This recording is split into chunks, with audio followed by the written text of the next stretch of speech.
tema que me corresponde hacer es la parte de anamnesis del examen físico general en lo que se refiere al tracto génito urinario.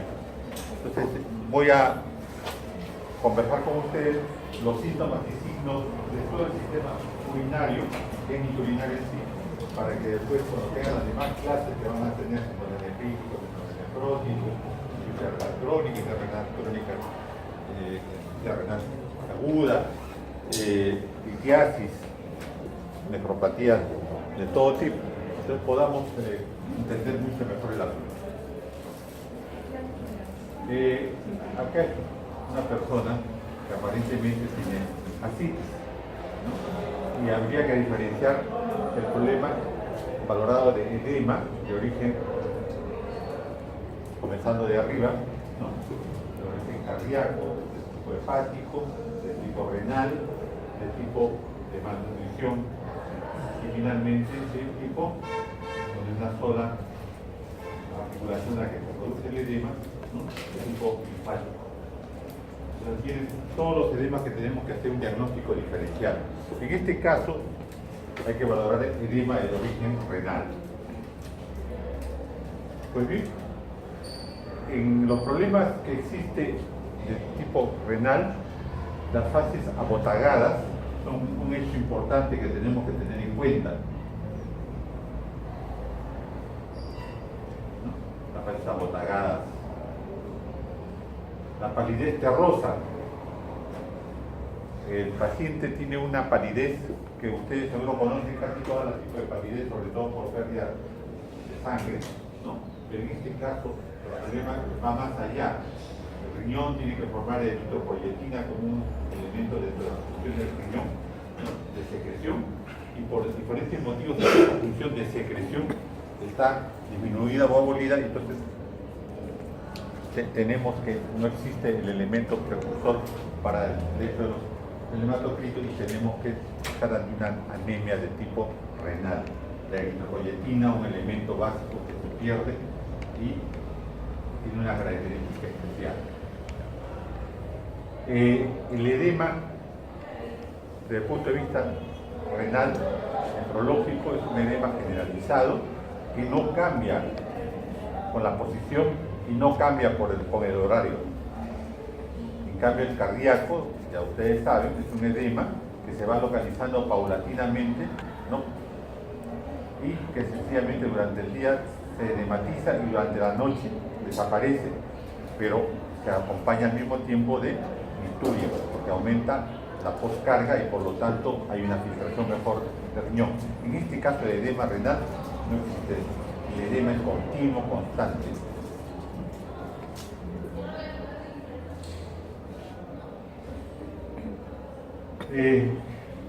La afiliación, hay que tener en cuenta que el mismo problema de signología puede ser diferentes síndromes de acuerdo a la edad, de acuerdo al sexo, de acuerdo a la procedencia y de acuerdo a la ocupación. Eso ya en líneas generales son lo que se maneja en referencia a la afiliación.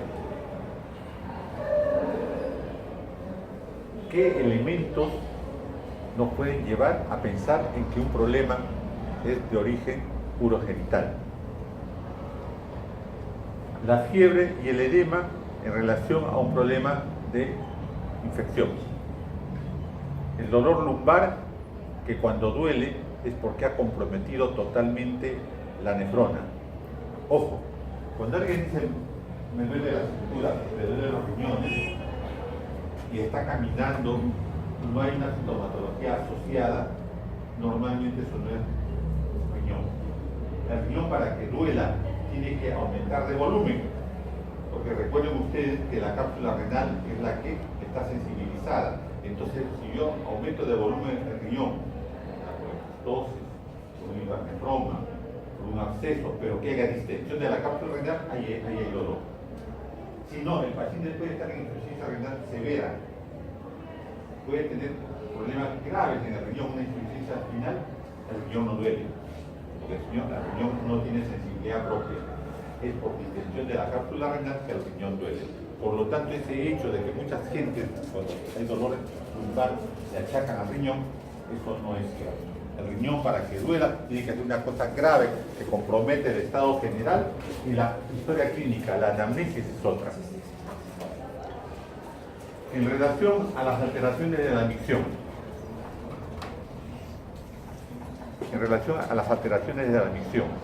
el vocabulario médico va incrementándose y va aumentando en el hecho de que ustedes comienzan a utilizar palabras que tienen un significado importantísimo desde el punto de vista fisiológico. La disuria, la colaquiuria, la poliuria, la nicturia, la anuria, el tenesmo vesical. Todas estas manifestaciones, en general, hay que conocer los términos, porque cada una de ellas puede segmentar síndromes diferentes. Si hablamos desde el punto de vista urinario, que más adelante lo van a revisar, algunos de ellos nos habla de urinario bajo y otros de ellos nos habla de urinario alto. La disuria es un dolor al momento de orinar. Durante el proceso de orinar, y hay dolor en la parte genital urinaria, a eso le llamamos disuria. La colaquiuria es el aumento de la frecuencia urinaria con escaso volumen de excreción. La poliuria es el aumento del volumen urinario en 24 horas. Más o menos orinamos nosotros promedio entre 1000 y 1800 centímetros cúbicos. Encontramos otros autores que le dicen de 1200 a 1600, pero promedio son de 1000 a 1800 centímetros cúbicos que debemos orinar en 24 horas. No estoy hablando de frecuencia urinaria. En este caso, la poliuria se refiere a un volumen de 24 horas por encima de 2000 centímetros cúbicos. La poliuria, un elemento de abundante orina, ejemplo, es parte de la diabetes. Bien de la diabetes insípida o de la diabetes mellitus. En ambos casos, cada uno tiene su criterio orgánico para que se produzca la poliuria. La nicturia, la nicturia es el aumento o la inversión del ritmo urinario.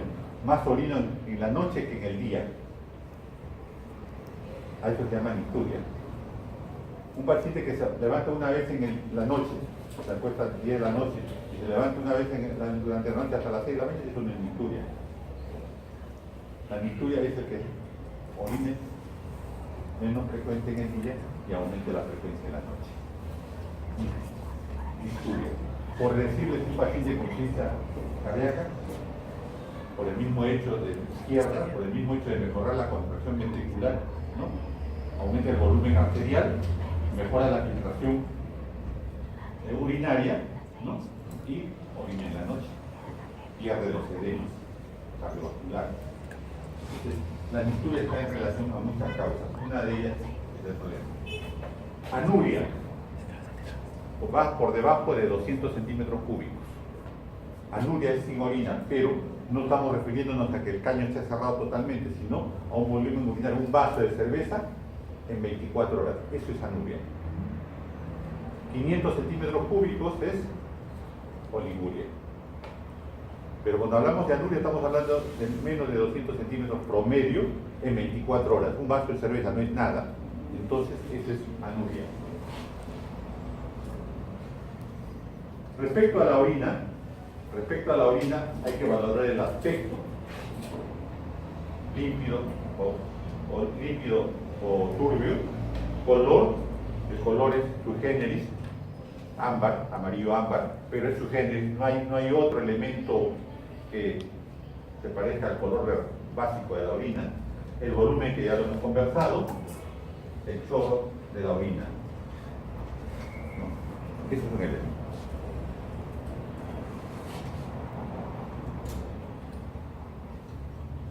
La fiebre, que es un síndrome general, un síndrome que ya hemos conversado anteriormente, puede acompañar a los problemas urinarios. Cuando acompaña a los problemas urinarios, estamos hablando que el problema urinario está por encima de la vejiga, porque hay sepsis, porque hay problemas de arteriuria severa a nivel orgánico. ¿Por qué? Porque los problemas urinarios localizados no producen fiebre. Siempre que hay fiebre en un problema urinario es porque hay un compromiso sistémico. ¿Ya? Entonces, ¿qué elementos puede acompañarse de fiebre? Una pielonefritis. O sea, por encima de la vejiga hay infección de ese tipo. La tuberculosis renal puede acompañarse de fiebres inexplicables, persistentes y que no se diagnostican. ¿Por qué? Porque diagnosticar tuberculosis renal es un hecho muy importante, o bien del tipo biópsico, que no se hace casi nunca, o del tipo cultivo de orina, no de 24 horas, no de 48 horas, sino cultivo de un mes. El médico tiene que pedir un cultivo, si sospecha de tuberculosis renal, tiene que pedir un cultivo de larga estancia. Eso lo tiene que pedir el clínico, el nefrólogo, ¿no? Para buscar tuberculosis renal. El edema, ya lo hemos conversado inicialmente, ¿no? El edema se va a las zonas básicamente adiposas, a los elementos básicamente que tengan elasticidad, que tengan elastina, ¿no? Entonces, ¿dónde tenemos edema? Tenemos en los párpados, generalmente, y en la zona final de los pies, ¿no? De los pies. Y como decía inicialmente, no disminuye con el cubito. Es tibio, no es caliente, ¿no? Discretamente doloroso, sí. No es duro.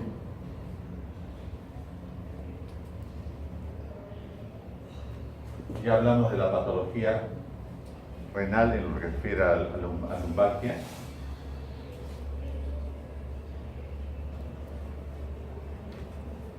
Dolor renal y dolor ureteral. Una cosa es el dolor del riñón, que ya hemos conversado, aumento de volumen de la cápsula renal, y el otro es el dolor ureteral, o sea, el cólico, que se debe sobre todo a la caída de piedritas de cálculo que nacen en la pelvis renal y que migran a través de ella, a través del uréter, hasta llegar a la vejiga. Ese dolor es muy interesante porque es dolor tipo cólico, intenso, lacerante, que lleva al paciente en una posición antálgica y que sencillamente nos refiere al paciente sangrado o no, hematúria o no. ¿Por qué? Porque la piedrita que cae, que puede ser de varios tipos, ¿no? Puede ser cálcico o puede ser de fósforo, migra y daña la luz del uréter. Por lo tanto, ahí hay sensibilidad intensa y el dolor es tipo cólico. Recuerden ustedes, en el aparato digestivo, el dolor retortijón, que es, ¿no? Luz grande, los intestinos, dolor cólico, luz pequeña, vías biliares, apéndice, ¿no? Trompa de falopio en la mujer, y en este caso, ¿no? Uretres y uretra. Entonces, eso es un hecho importante.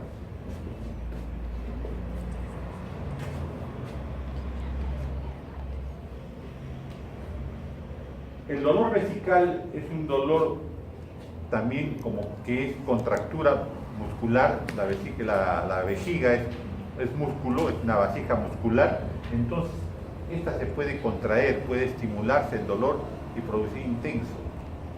En este caso, este tipo es espasmódico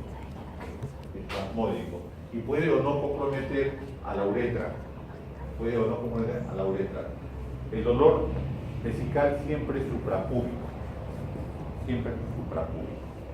Puede ser por retención urinaria, puede ser por proceso infeccioso o por la llegada de litiasis o cálculos renoureterales.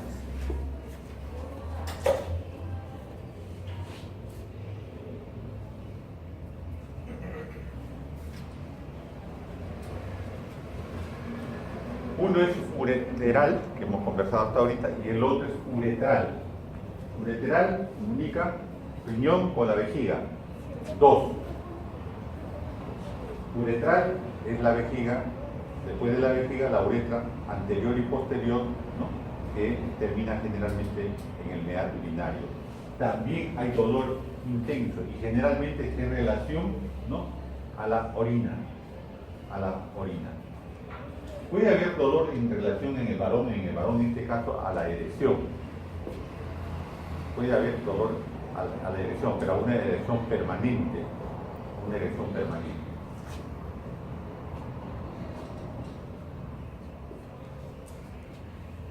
Lo que le decía la disuria, aquí he puesto para no olvidarme, la disuria puede ser durante todo el trabajo de orinar, puede ser solamente al inicio o puede ser al final. Eso nos indicará elementos de juicio para poder hacer un diagnóstico anatómico del problema de dolor uretral. Solamente para recordarles a ustedes, ¿no? La vía genitourinaria, ¿no? De acuerdo a la anatomía que ya conocen.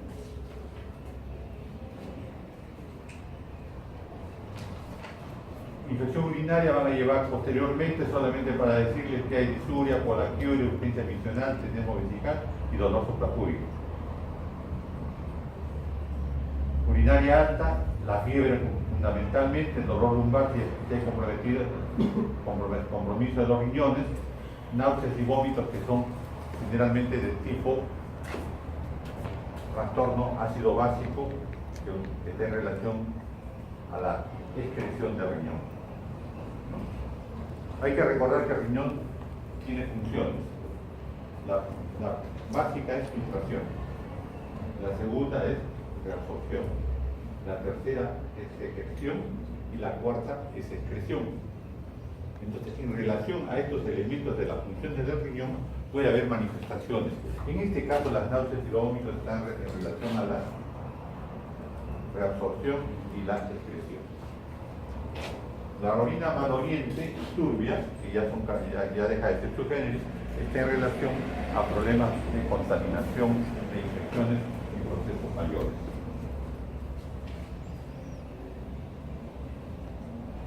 Manifestaciones de la insuficiencia renal crónica que después la van a revisar, por eso que lo que yo estoy colocando acá son síntomas y signos que van a describirse en todo el proceso de enfermedades genitourinarias. Náuseas, vómitos, anorexia, adelgazamiento, prurito, debilidad, astenia, letargia, confusión, anemia, la palidez, ¿no? Hipoinsomnio. Creo que todos estos síntomas y signos de tipo urémico, ¿no? Lo conocen. Acá no hay nada que definir. No hay nada que definir. El crecimiento prostático, que también lo vamos a revisar en otra reunión. Disuria, polaquiuria, tenesmo vesical, disminución de la fuerza y tamaño del chorro, goteo al final de la admisión, retención urinaria, urgencia misional, incontinencia urinaria, bifurcación del chorro. ¿Qué no pueden conocer acá ustedes? Urgencia misional. La urgencia misional está en relación al hecho de que tengo que orinar sí o sí. La urgencia misional está en relación a que tengo que orinar sí o sí. No hay momento de manejar el músculo detrusor y evitar orinar.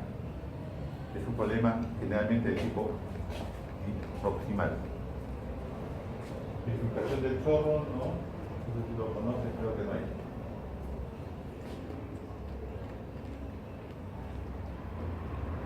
La litiasis renouretral, que la vamos a revisar después. Abdomen súbito, tipo cólico muy intenso, se puede acompañar. Tenemos vesical, disuria, hemos hablado. ¿Qué más fiebre ya conocen? El dolor de tipo renal no tiene posición antálgica para diferenciar de otro tipo de dolores.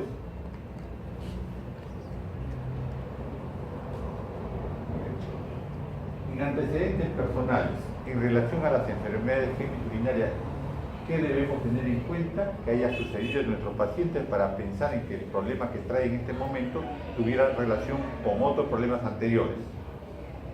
Infecciones urinarias, más frecuente en la mujer que en el varón. Cálculos recurrentes de las vías urinarias, el paciente refiere que es un portador de dolor por origen de migración de cálculos, que haya tenido una cirugía renal, ¿no? Por cáncer, una neoplasia renal, ¿no? Solamente está con un solo riñón, monorrenal. Detección previa de proteinuria o hematuria, que el paciente diga: yo, doctor, ya tengo diagnóstico de hematuria o de proteinuria, síndrome nefrótico, nefrítico, que sea portador de diabetes mellitus, que sea portador de gota o de hipertensión, que todos ellos tienen componentes. La diabetes mellitus, la gota, la hipertensión arterial, siempre terminan atacando la función renal. Siempre el riñón, en lo que se refiere a filtración, siempre se compromete. Enfermedades del colágeno, todas las enfermedades de colágeno, comenzando con el lupus eritematoso sistémico y siguiendo con todas las otras, de una u otra forma afectan el parénquima renal. Entonces es importante preguntar por problemas de este tipo de colágeno. Ahorita las que están ahí. Es importante preguntar por biopsia renal. La biopsia renal generalmente está en relación al síndrome nefrótico. Los síndromes nefróticos que van a revisar posteriormente siempre se confirman su diagnóstico con una biopsia renal. ¿Para qué? Para buscar el estadiaje del celular, ¿no es cierto? De células a cambios mínimos, ¿no? Y seguimos hasta todos los cambios que puede haber. Entonces, preguntar a un paciente que tiene problemas de origen renal estos antecedentes personales.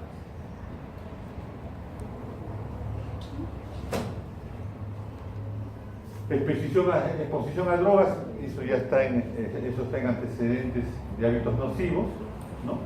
Eso no hay problema. Preguntar por el consumo de AINES, ¿no? Por diferentes motivos, endocrinológicamente, muchas veces hay enfermedades que semejan elementos que pudieran terminar en insuficiencia renal crónica. Los aminoglucósidos son netamente nefrotóxicos, por lo tanto hay que preguntar si en algún momento de la historia del paciente o la paciente ha tomado estos medicamentos por infecciones urinarias. Las quimioterapias como la ciclofosfamida en relación a problemas de colágeno, preguntar por ellos. El abuso de psicofármacos, la ansiedad y todos los problemas de neurosis y de psicosis utilizan psicofármacos, y los psicofármacos de una u otra forma crean un compromiso renal. Metales pesados, ¿no? Plomo, oro, candamio, pueden tener problemas de tipo intoxicación por absorción. Personas que viven en centros mineros y que vienen con problemas renales.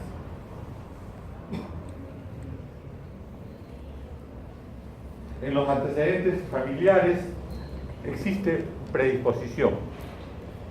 No es hereditario ni es genético. Hay predisposición de gente de grupos familiares a hacer enfermedades renales. Por lo tanto, si un paciente viene con sintomatología urinaria, hay que preguntar por cada una de estas posibilidades de enfermedad. Poliquistosis renal, diabetes, hipertensión, litiasis, cáncer de próstata en varones y colagenopatías en hombres y mujeres, fundamentalmente en mujeres.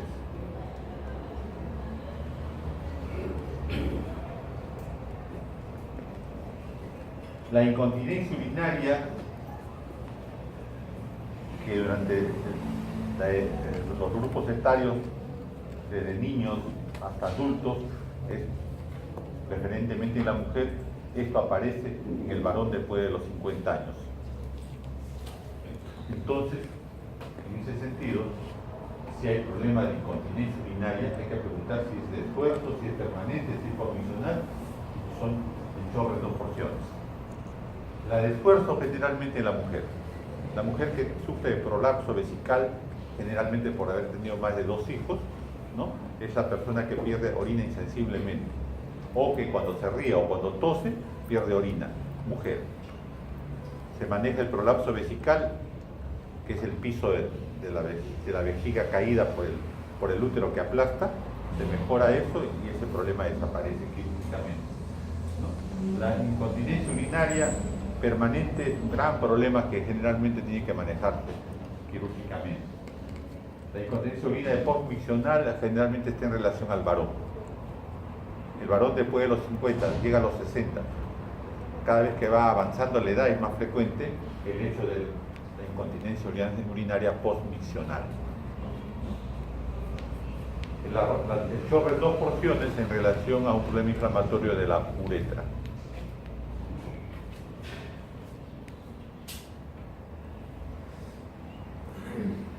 Cuando hablamos de orina, independientemente de cualquier problema, la hematuria es un hecho muy importante que debe valorarse para definir qué nivel del sistema urinario está produciendo sangrado de tipo genitourinario.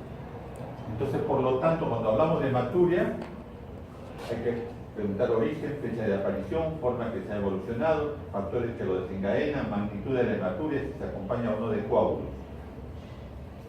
En la hematuria hay que preguntar esos hechos. Al examen en consultorio generalmente hay la técnica de los 3 vasos: hacer orinar al paciente la parte inicial de la orina en un primer vaso, la parte intermedia en el segundo vaso y la parte final de la orina en el tercer vaso. Eso nos va a ayudar a predecir qué nivel del tracto urinario está teniendo el problema.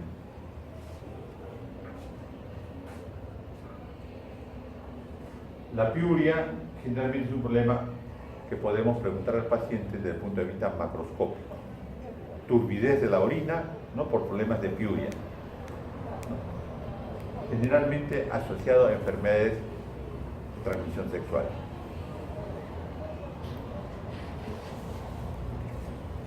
En lo que se refiere ya al examen físico del paciente, desde el punto de vista genitourinario, las fases que hemos conversado inicialmente, ¿no?, de edema facial de tipo laxo, que las zonas laxas, que es la zona palpebral, ¿no?, es la que aparece el problema, los tegumentos donde hay tejido laxo, y el hecho que por el edema generalizado, por el anasarca en el que puede estar un paciente, tenga movimientos lentos. El examen físico, en ese sentido, buscando edema, buscando palidez. En la inspección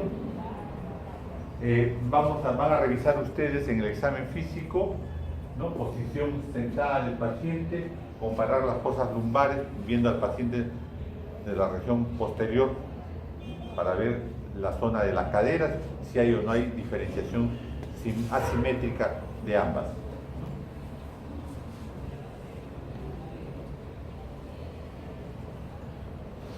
A la palpación, ¿qué vamos a palpar desde el punto de vista genitourinario? Generalmente vamos a palpar los puntos renoureterales. Vamos a palpar y vamos a tratar de hacer el peloteo renal. Y vamos a tratar de valorar el abdomen desde los pies del paciente para ver si hay asimetría abdominal, buscando una tumoración que pudiera ser de origen renal. Todo eso que les menciono lo van a hacer en la práctica.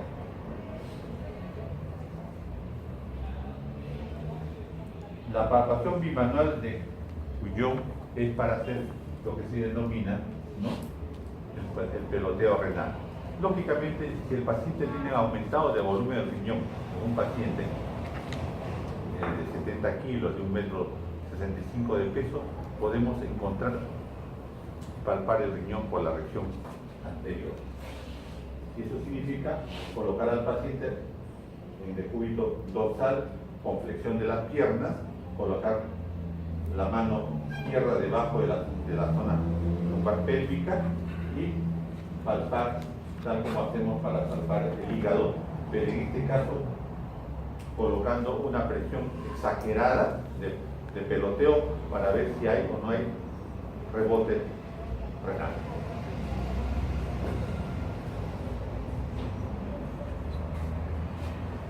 Eso lo van a hacer con profesores de práctica. Complementando el primero, ¿no? La misma que estamos haciendo, ¿no? La agregáis de Gullón igualito, posición básica de la mano izquierda como punto de apoyo y lo que estábamos diciendo. Eso no lo voy a hacer con un paciente con ascitis, eso no lo voy a hacer con un paciente con sobrepeso porque no voy a lograr manejar eso. Generalmente está en relación a pacientes que tienen problemas neoplásicos y pensamos que tienen problemas de riñón, ¿no? Aumentado. Los puntos renoureterales. Rápidamente.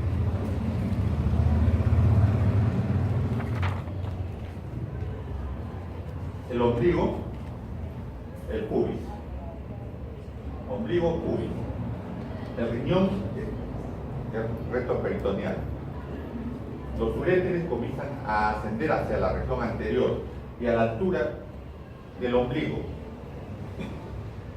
en el borde externo de los rectos musculares del abdomen, derecha e izquierda, altura del ombligo, se produce la primera curvatura fisiológica del uréter. Ese es el punto renoureteral superior. Punto renoureteral superior. Borde externo de los rectos a la altura del ombligo. Tenemos como otro punto de referencia el pubis. A mitad de camino entre el ombligo y el pubis, el uréter nuevamente se hace posterior, baja. Esa es la segunda curvatura fisiológica del uréter. Ese es el punto renoureteral medio, PRU, punto renoureteral medio.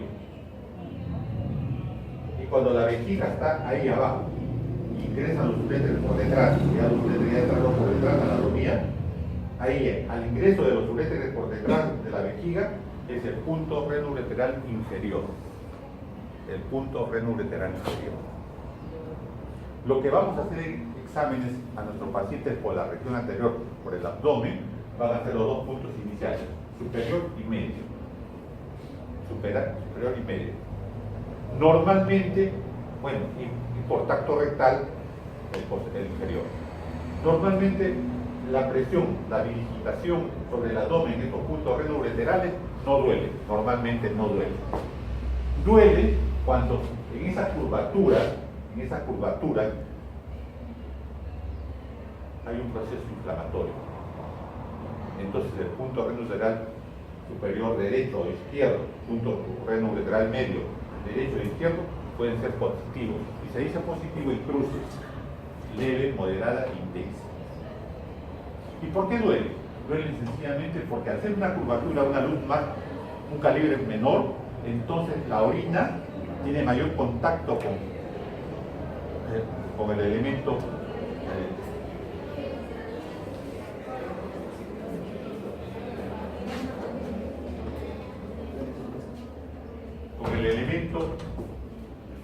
epitelial de esa zona y por lo tanto inflama y por lo tanto duele. Infección urinaria. Un calculito que está bajando por uréter en esa curvatura se bloquea y por lo tanto raspa la zona y duele. Entonces los puntos renoureterales medios y superiores nos están hablando del proceso inflamatorio del tracto superior de la vía urinaria. Punto renoureteral. Y con el tacto rectal puede hacerse la zona de ingreso a la vejiga, el inferior. Y eso lo van a hacer a cada rato durante su vida de médico. Entonces el conocimiento de estos elementos es importante.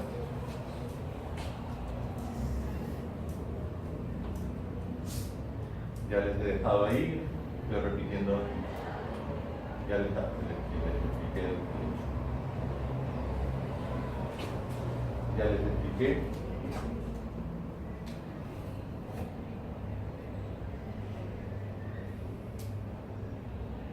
Posteriores. Puño percusión lumbar. Puño percusión lumbar. Esta es la columna vertebral, esta es la 12ª costilla. Se me hace un ángulo, ¿no es cierto? El ángulo costo-lumbar. Yo golpeo esta zona, derecha o izquierda, en estos ángulos costolumbares. ¿Qué voy a buscar? Voy a buscar al golpear, puño percusión lumbar, voy a buscar la vibración del riñón conjuntamente con la pelvis renal. El riñón no duele, ya quedamos. Lo que va a doler en este caso va a ser la vibración de la pelvis renal. ¿Cuándo? Cuando hay procesos infecciosos, cuando hay procesos inflamatorios, cuando hay cálculos. ¿Ya? Entonces, ¿para qué realiza la puño percusión lumbar? Que lo van a hacer con sus profesores, casualmente para hacer vibrar la pelvis renal y el ureter inicial. Yo no golpeo el riñón para que le duele el riñón, sino la pelvis renal y el ureter inicial. Puño percusión lumbar.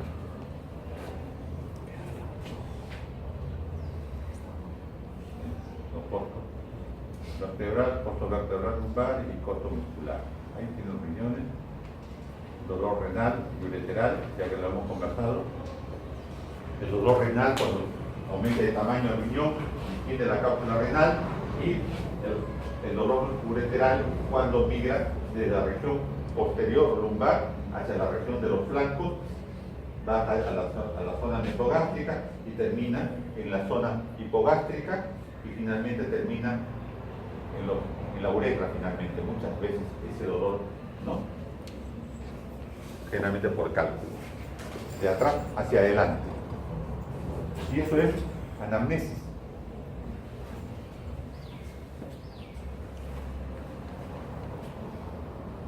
Ahí está la percusión que lo van a hacer con sus profesores. Yo generalmente le doy sin doble, sin bimanual. Es cuestión de manejar el golpe seco sin hacer doler al paciente, lógicamente.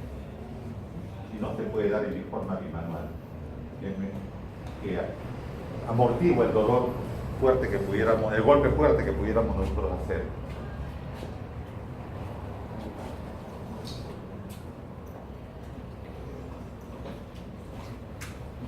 Ya les he dicho que tiene que haber una distensión de la cápsula renal para que el dolor sea propiamente de riñón. Si no, el dolor es de tipo cálisis ureteral y ureter inicial. Ahí lo tienen. Igualmente.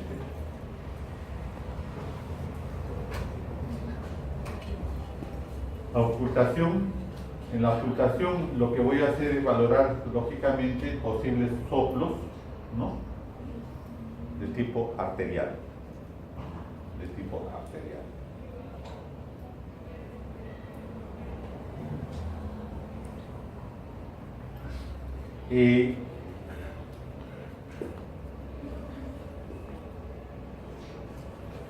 Divido, punto de referencia, apéndice tifoide, ombligo. Divido generalmente en dos, de que instante en ese punto puedo auscultar. ¿Qué voy a auscultar? El soplo aórtico, ¿no?, que me está hablando de qué, de una aneurisma aórtica, justamente en la cobertura de las arterias renales, que nacen las arterias renales. Generalmente los soplos de cualquier elemento arterial siempre es en las bifurcaciones. Recuerden que las bifurcaciones, como toda red, las bifurcaciones, donde nacen las bifurcaciones, están débiles. Esa es la zona donde se produce casualmente, ¿no?, la imaginación, el aneurisma arterial.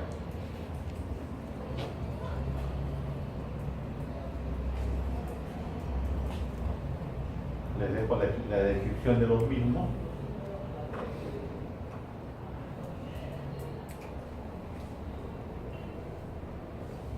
Generalmente el médico internista, como el que les habla, y los urólogos manejamos todo lo que se refiere al hecho genitourinario del varón. Pero en la mujer ya se divide entre el urólogo y el ginecólogo. El urólogo sigue manejando todo lo que es la parte urinaria, pero la parte de los genitales ya lo valora el ginecólogo. un especialista que ingresa más profundamente en los elementos ginecológicos. Pero vale la pena decirles a ustedes, recordarles más que todo, porque es anatomía, ¿no?, qué elementos se pueden valorar desde el punto de vista ginecológico, ¿no? Desde el punto de vista externo, ¿no?, el monte de Venus, los labios mayores y menores, el meato ureteral, clítoris, un recto vaginal y perineo. Esto lo hace el urólogo o lo hace el médico internista. Cuando hablamos de la parte de exploración interna ginecológica, generalmente se lo dejamos al ginecólogo. Vagina, cuello uterino cervix, útero, ovarios, músculos pélvicos, a través del tracto recto vaginal.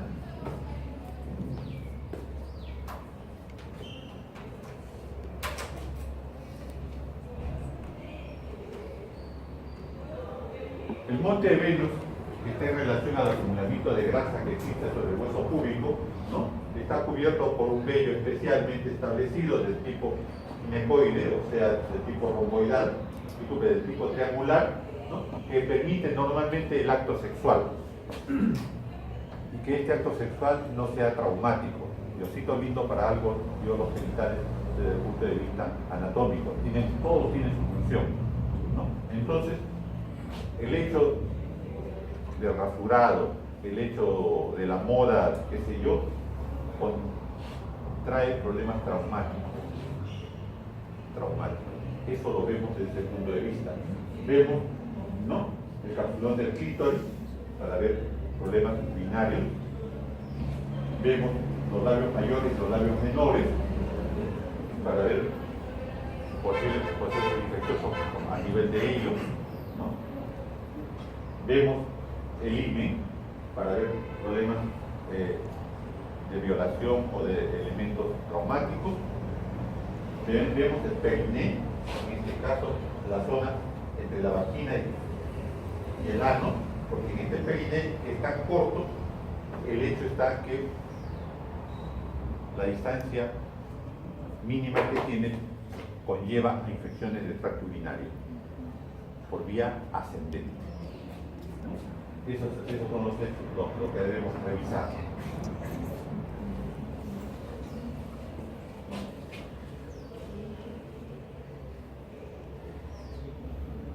En la mujer, la posición de litotomía, para poder hacer el examen respectivo.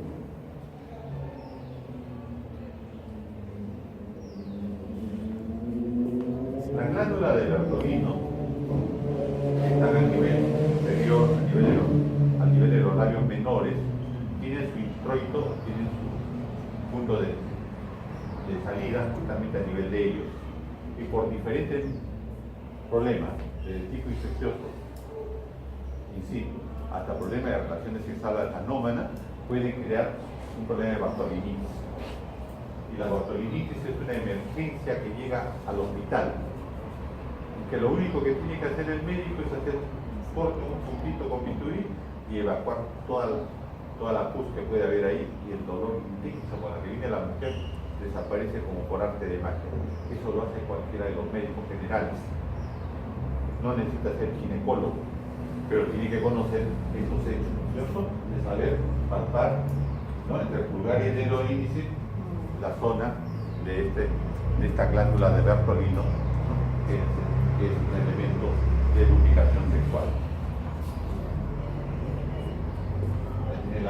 Ahí tienen el quiste, la glándula, doloroso sobre todo, ¿no?, que produce este elemento.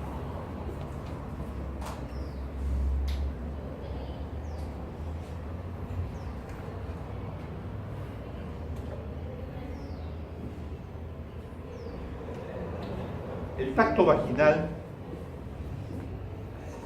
lo hace el ginecólogo o el médico capacitado para valorar los genitales internos de la mujer.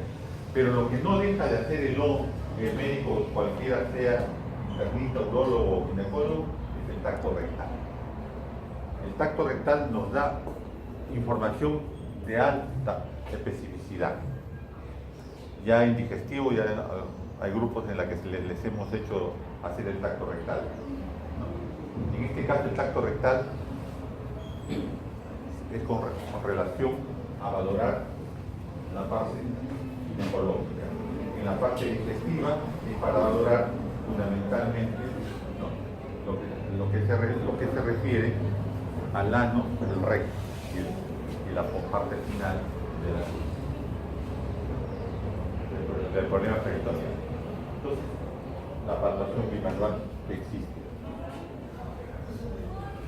Posiciones del útero, anteflexión y retroflexión. Fundamentalmente eso lo van a revisar en ginecología. ¿Cómo se hace sistemáticamente el examen? Acá está colocado lo que buscamos en cada uno de estos exámenes que estoy hablando. Entonces, tenemos que saber de memoria lo que queremos buscar, lo que queremos encontrar.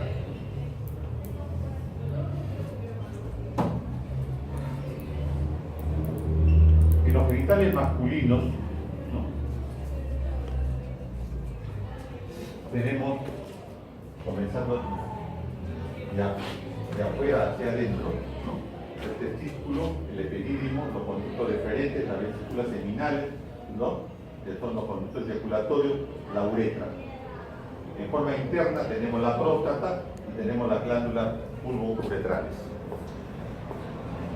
Esto, desde el punto de vista urológico, se maneja en forma conjunta, toda vez que los procesos genitourinarios en el varón son más complejos en el sentido que pueden caminar en forma conjunta.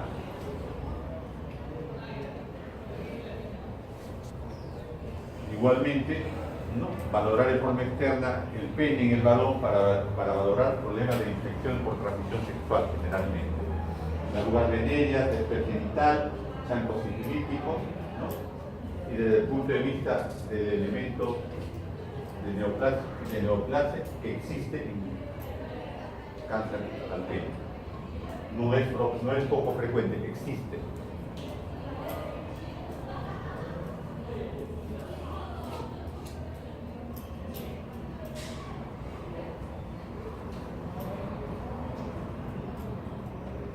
El prepucio es un elemento en el varón que sencillamente puede crear grandes problemas, desde problemas de anomalía en la relación sexual hasta un hedor inadecuado de la zona genital, ¿no?, y posteriormente tener el esmegma, que es un elemento cancerígeno que es uno de los elementos que produce el cáncer del cuello de la mujer. Desde el punto de vista religioso, los judíos hacen la circuncisión de este elemento del prepucio, y el varón, desde muy pequeño, el varón judío tiene el glande libre. Esto ha demostrado que el cáncer del cuello uterino en la mujer judía es cero. No existe cáncer del cuello uterino en la mujer judía. Y eso se ha reportado, y finalmente, actualmente en el mundo occidental, actualmente ya es una obligación en los centros hospitalarios, a la hora que nace el pequeño, ¿no?, el varón, necesite o no, le hacen la circuncisión. Sin anestesia, sin nada, con una campanita, ¡pac!, colocan ahí el bisturí, le dan vuelta y sale. No necesitan siquiera anestesia. Y eso, para la vida social, finalmente le va a servir. Muy bien.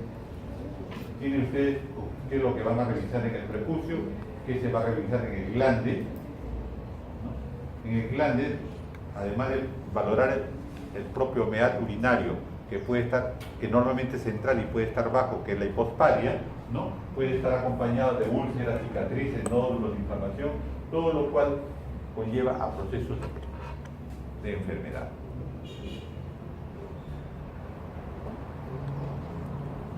Varicocele, que es el dolor intenso que presenta el varón en los genitales externos, y que está en relación a una varicis, a una presencia de una varicis, ¿no?, casi como lo tenemos en las piernas, en la zona, que le produce dolor intenso. Quirúrgico netamente, el varicocele.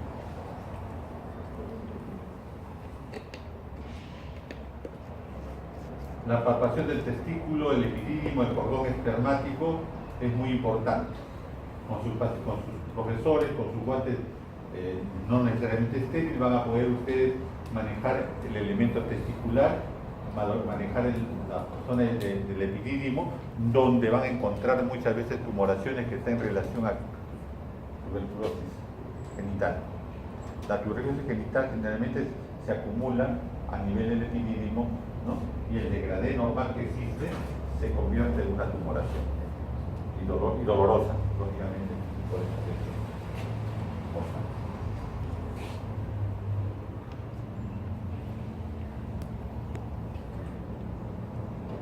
Hay varias técnicas para examinar el testículo.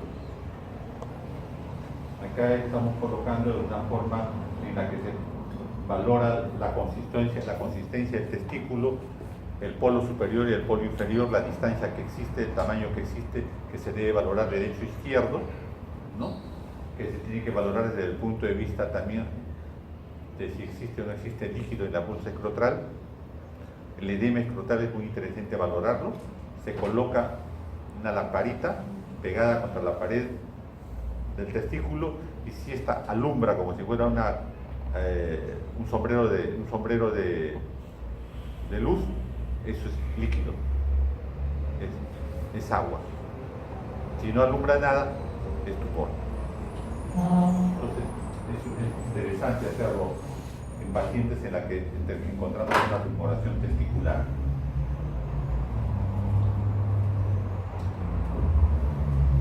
Los síntomas de los testículos varían en diagnóstico desde un cáncer testicular, ¿no?, hasta hechos de que el problema sea solamente un problema inflamatorio de tipo localizado, ¿no? Varía desde que uno de los testículos esté más bajo que el otro en relación casualmente al varicocele. Varía desde que exista o no exista dolor en los mismos desde el punto de vista del testículo o de la bolsa escrotal. Todo lo que el médico tiene que hacer es diagnóstico diferencial de sintomatología, porque después ya busca el diagnóstico de enfermedad.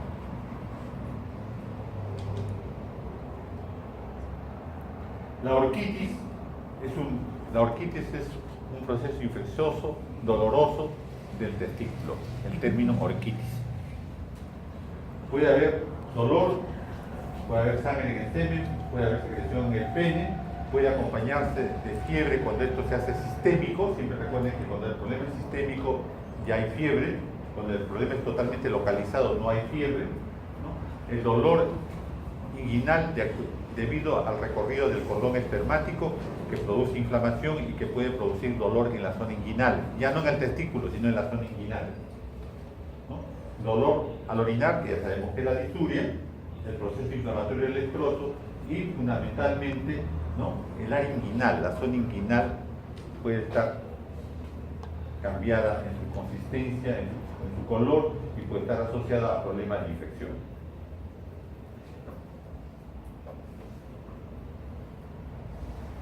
En la palpación nos sirve para registrar el tamaño, la forma, la consistencia, la sensibilidad. Eso se describe en la historia clínica, ¿no?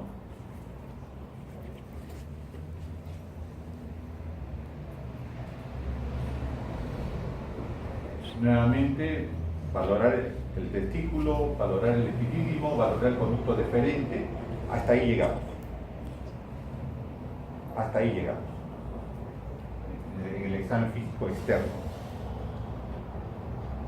Y por supuesto, podemos valorar, ¿no?, las hernias inguinales que acompañan muchas veces a estos problemas testiculares.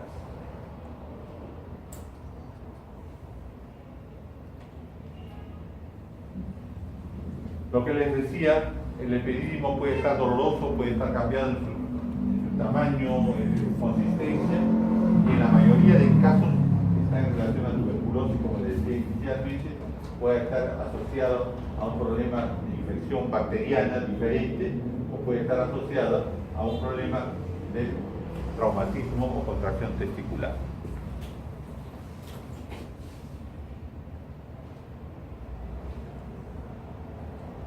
Les estoy dejando algunas técnicas para que las puedan revisar ustedes con sus profesores si es que tenemos la suerte de tener un paciente de este tipo. Las técnicas para revisar el testículo se hacen con el paciente, ¿no?, y de todas maneras se deja con ustedes la parte de la letra. La enfermedad de Peyronie, que se lee fácilmente, ¿no? Es un problema que está en relación a la fibrosis de la masa, fibrosa de la Virginia, ¿no? Y que compromete los cuerpos cavernosos del pene y por lo tanto hay una desviación del pene erecto. Puede crear problemas en la actividad sexual fundamentalmente y tiene que ser manejado quirúrgicamente.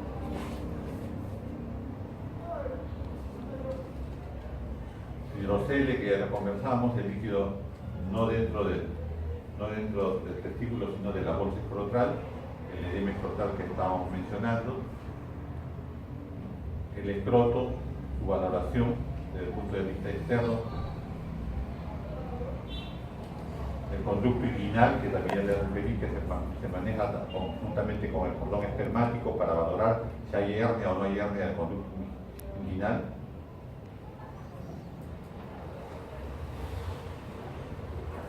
Así como en la mujer tenemos la glándula del Bartolino, tenemos la glándula de Cooper, que están al costado de la uretra y del clítoris, en el varón también tenemos elementos sexuales que ayudan a lubricar la relación sexual. Entonces la relación sexual tiene que estar lubricada por la secreción prostática y por el hecho de las glándulas vulvouretrales. Ambos elementos son las que segregan la lubricación ante la excitación del hombre. Y la técnica de explorar la misma está en relación al tacto rectal, a valorar el tacto rectal, en la cual la próstata tiene un canal intermedio que divide a la misma en dos lóbulos, lóbulo derecho y lóbulo izquierdo, ¿no? Para valorar fundamentalmente lesiones de tipo tumorales, cáncer de próstata. Cuando la glándula se hincha de forma única y es dolorosa, es prostatismo. Todas las próstatas, todos los varones, después de los 50 años comienzan a tener un crecimiento. El 80% de los varones a los 80 años está próstata aumentada totalmente de tamaño y por lo tanto ya produce, ¿no?, un problema de un síndrome diferente que lo vamos a revisar en un momento. Ok, en líneas generales les estoy diciendo lo que van a revisar ustedes a través de las 2 semanas de práctica y de teoría. Entonces, por favor, dejen la clase.